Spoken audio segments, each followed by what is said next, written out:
You're watching Fox 45 Morning News.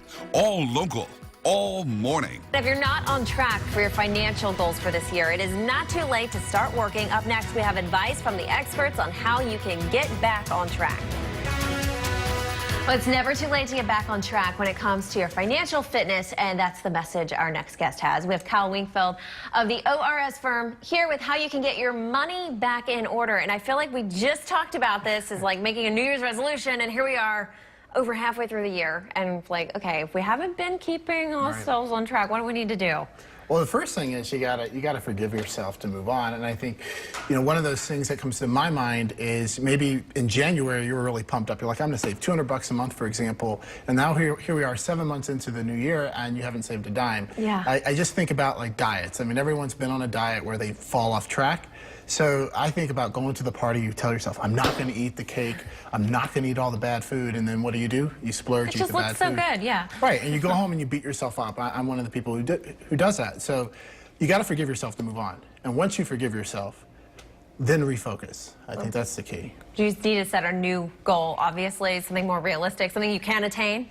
Correct. I think you need to revisit the resolution and then ask yourself, okay, if in this example, if it's $200 a month, could you put $1,400 in savings immediately? If you can't, can you start at $200 a month in September? And if you can't do that, what can you do? Because I think the power of New Year's resolutions, which is why I support them, is not only to hit the actual goal you outline, but also to build the positive habit. And in this case, building the habit of saving money and accumulating wealth. So whether you doing something is better than doing nothing. So try to get back on track and do like maybe $50 or whatever it is. How often do you think you should go over this? Should you be doing this every month, looking at it, if that's your goal for each month, every month revisit it?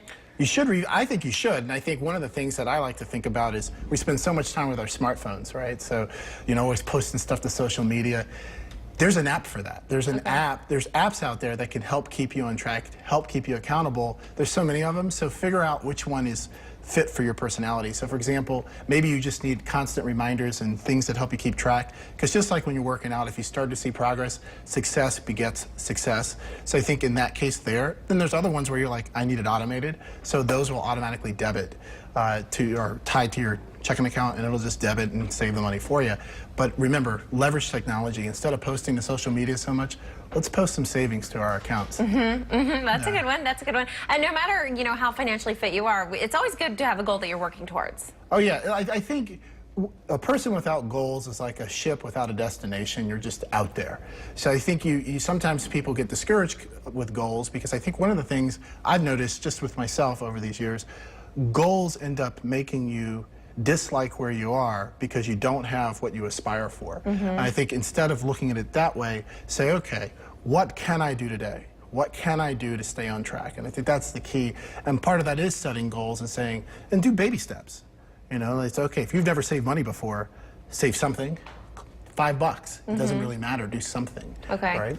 And like you said, circle back to the beginning. If you haven't met the goal so far, forgive yourself and then get back on track. Oh yeah, you have to forgive yourself. We as human beings beat ourselves up more than we realize or acknowledge, and that's not healthy. Yeah. So, admit it and say, okay, talk to yourself, look in the mirror, that's the person you got to blame for it, and say, all right, we're going to get back on track. Got this, turn it into a positive. Yeah, you got this. You can do it. It doesn't matter where you start.